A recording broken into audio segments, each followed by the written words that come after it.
Respect is not an optional social skill. It is the psychological infrastructure of every stable interaction. Without it, conversations may continue, but trust quietly dissolves beneath the surface.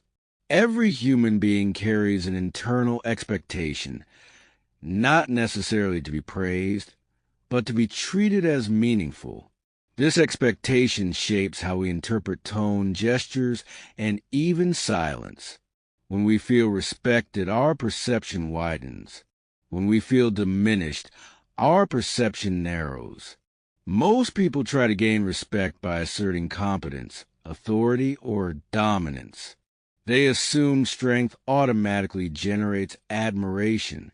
But visible strength without emotional awareness often triggers competition rather than admiration. When someone feels talked down to, corrected publicly, or dismissed subtly, the reaction is immediate. The nervous system shifts toward self-protection. Muscles tighten. Listening declines. Internal dialogue begins defending identity. At that moment, the conversation is no longer about ideas. It becomes about status. Respect works differently. It does not compete for status. It equalizes it. When you allow someone space to articulate their thoughts fully, you communicate value. When you respond calmly under disagreement, you signal control rather than insecurity. Emotional restraint is one of the strongest demonstrations of confidence. People instinctively respect composure because it reflects internal stability. Stability feels safe, and safety invites openness. Respect also functions as emotional regulation for the entire interaction. In a tense exchange, one respectful response can prevent escalation. For example, instead of reacting defensively, saying, "I see why that would matter to you," shifts the dynamic immediately. This simple acknowledgement reduces perceived threat. It signals that the other person's experience is not being invalidated. Once threat decreases, the brain becomes capable of reasoning again. Disrespect, by contrast, amplifies emotional intensity.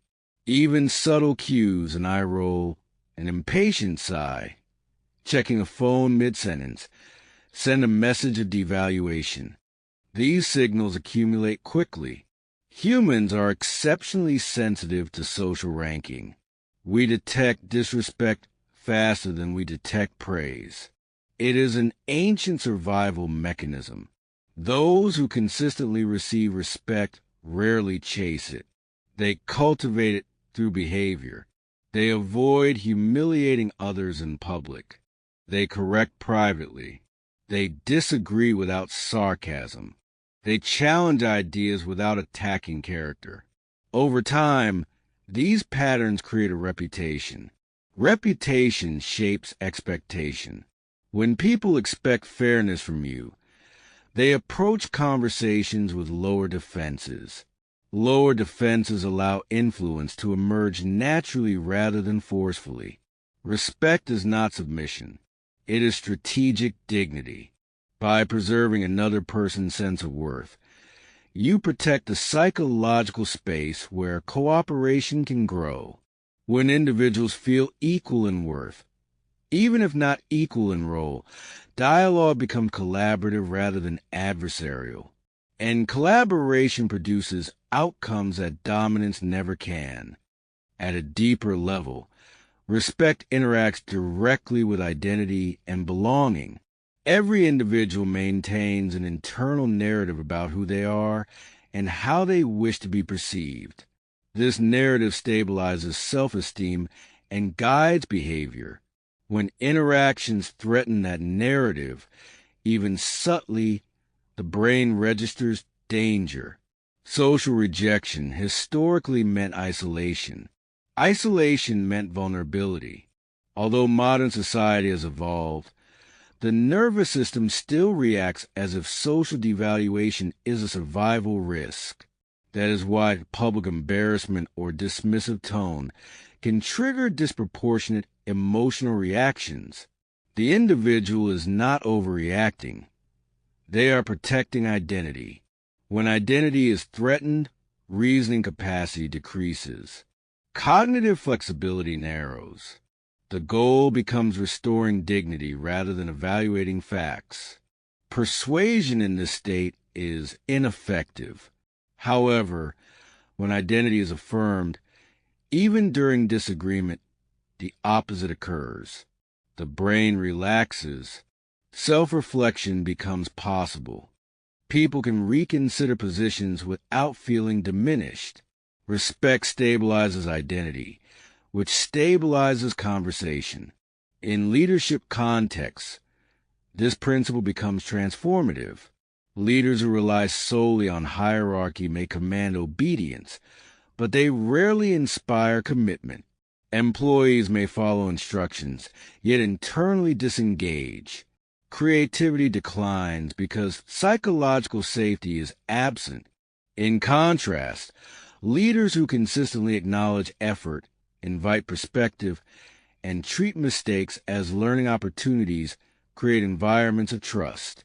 Trust increases discretionary effort, the willingness to contribute beyond minimum requirements. Respect multiplies engagement. Importantly, respect does not eliminate accountability. You can enforce standards while preserving dignity. The distinction lies in delivery.